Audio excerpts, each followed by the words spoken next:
Nous sommes partis à la découverte d'un petit pays pour comprendre comment réussir à allier la qualité, les contraintes environnementales, les coûts et des revenus suffisants pour un agriculteur en Suisse. Elle a toujours su tirer profit de l'image de tradition et de prestige. L'État soutient par les paiements directs l'agriculture qui répond aux exigences du marché. C'est très intéressant toutes ces explications. Pouvez-vous nous présenter vos lieux de stage? J'étais à la ferme Vis, sur une exploitation qui a créé un circuit court dans la zone bilingue du canton de Fribourg à l'ouest de la Suisse. La ferme de 33 hectares élève 45 mères allaitantes, 8 truies et leurs suites et quelques chèvres. Le magasin de la ferme propose de la viande de porc, de chèvre et de bœuf avec le label Naturabif. Mais une majorité de la production est vendue aux grandes surfaces du pays qui possèdent leur propre abattoir.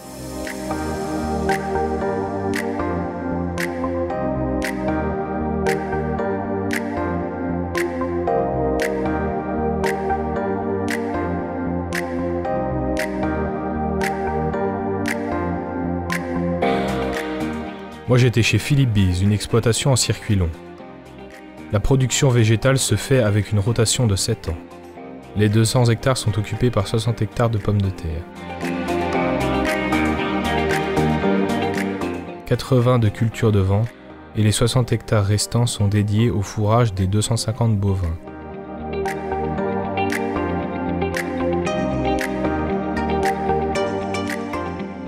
Avec une conduite pro-environnementale,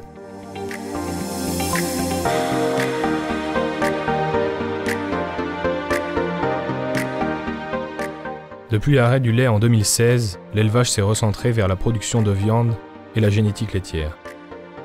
À la ferme s'ajoute une entreprise de travaux agricoles en cours de transmission.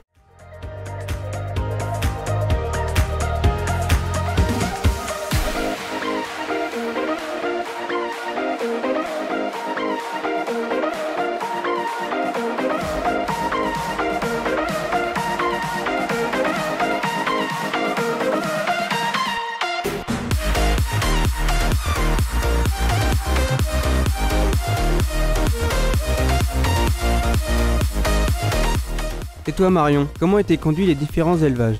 Le bien-être animal est très présent. Sortie des herbivores obligatoires, des bâtiments spacieux et ouverts. L'alimentation est obligatoirement sans OGM, sans hormones et sans antibiotiques. Seuls les aliments porcs sont achetés. L'herbe pâturée ou en foin est bien évidemment produite en respectant la réglementation environnementale, comme les compensations écologiques. C'est quoi les compensations écologiques? Les compensations écologiques sont tout simplement la gestion des pâturages, avec une réglementation des dates et des zones de fauche pour le respect de la biodiversité. Pas mal pour l'environnement. Et sinon, quoi d'autre? Le chocolat suisse, un délice. Surtout celui de la chocolaterie Caillé que j'ai pu visiter. Le gruyère, fabriqué dans la région du même nom, est particulièrement réputé. Nous avons apprécié le pays avec ses paysages, leurs alpages, les petits villages et les lacs.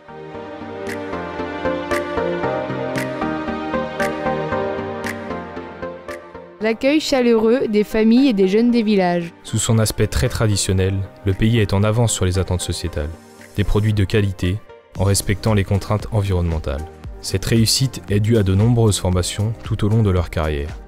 Comme le couteau suisse, l'agriculture a beaucoup d'atouts.